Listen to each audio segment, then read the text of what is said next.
Assalamualaikum warahmatullahi wabarakatuh. Apa kabarnya Ananda? Semoga Allah kembali menyehatkan Ananda ya. Dan Allah juga memberikan Ananda semangat yang besar untuk mendapatkan ilmu hari ini. Hari ini kita akan lanjutkan kembali pembelajaran kita di tema 5, yaitu pahlawanku. Nah, di tema 5 ini apa yang akan kita pelajari?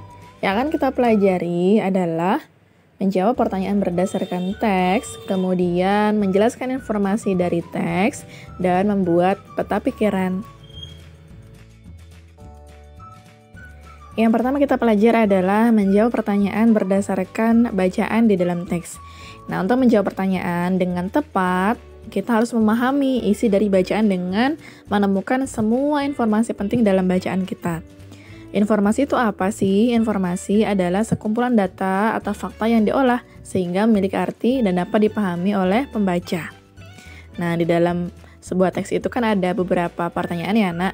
Ada apa, di mana, bagaimana, mengapa, dan lain sebagainya.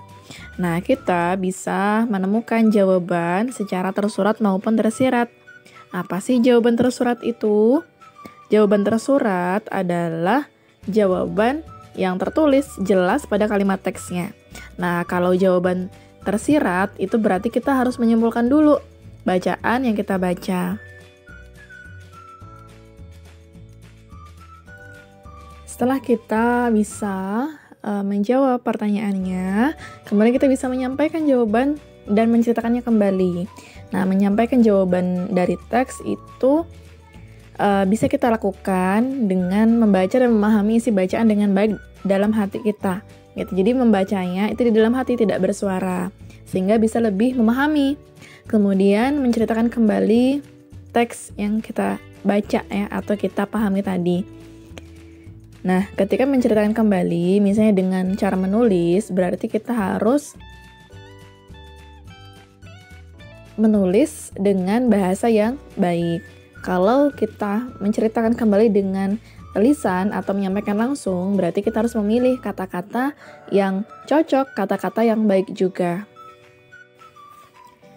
Setelah itu, kita bisa menjelaskan informasi dari teks yang kita baca dengan menerapkan langkah-langkah berikut ini. Yang pertama, Ananda perhatikan judul teksnya. Kemudian membaca teksnya dengan seksama, ya, dengan memahami betul-betul. Kemudian selanjutnya temukan semua kata kunci dalam tiap paragrafnya.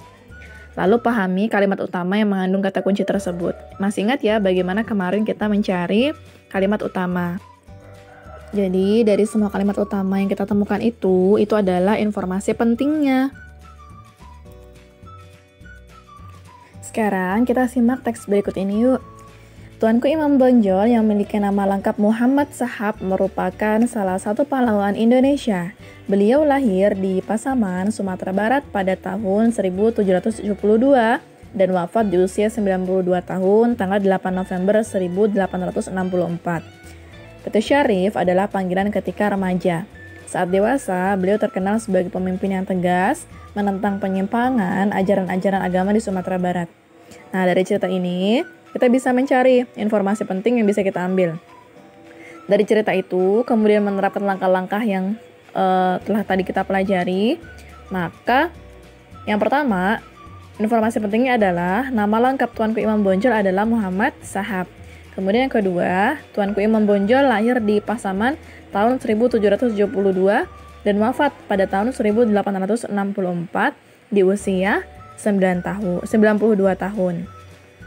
Nah, Ananda, dari sini Ananda sudah cukup memahami ya bagaimana cara mencari informasi penting yang bisa kita ambil dari sebuah teks.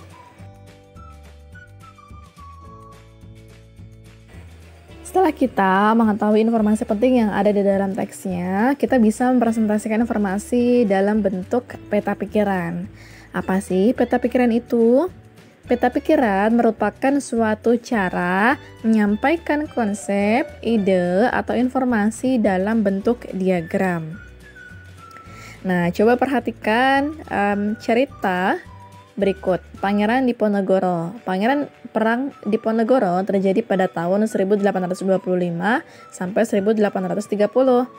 Perang Diponegoro merupakan salah satu perang terbesar yang pernah dialami oleh Belanda selama masa pendudukannya di Nusantara. Peperangan ini terjadi secara menyeluruh di wilayah Jawa sehingga disebut Perang Jawa. Nah, dari teks ini kita bisa mendapatkan peta pikiran. Nama tokohnya adalah Pangeran Diponegoro. Perilaku yang pantas ditiru adalah berani dan pantang menyerah. Perjuangan yang dilakukan adalah perang melawan penjajah. Nah, daerah asal dari Pangeran Diponegoro ini adalah itu di Yogyakarta. Alhamdulillah, Anda sudah bisa memahami ya. Sekarang waktunya kita untuk latihan. Latihan hari ini ada 2 soal. Yang pertama, bacalah teks Kapitan Patimura di halaman 77. Lalu kerjakan soal di halaman 78. Nah, soalnya yang itu ya nak, yang sudah Ustazah tampilkan. Jadi Anda mengisi pertanyaan-pertanyaan yang diajukan di dalam kotak-kotak itu. Kemudian soal yang kedua adalah membaca teks Insinyur Soekarno di halaman 89, lalu Anda kerjakan soal di halaman 90-nya.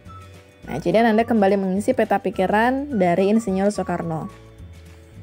Insya Allah cukup memahami ya nak. Semangat mengerjakan, semoga Allah mudahkan. Pagiku cerahku, matahari bersinar, ku gendong tas merahku di pundak. Selamat pagi semua, ku nantikan dirimu di depan kelasmu, menantikan kami. Guruku tersayang, guru tercinta, tanpamu apa jadinya aku? Tak bisa baca tulis, mengerti banyak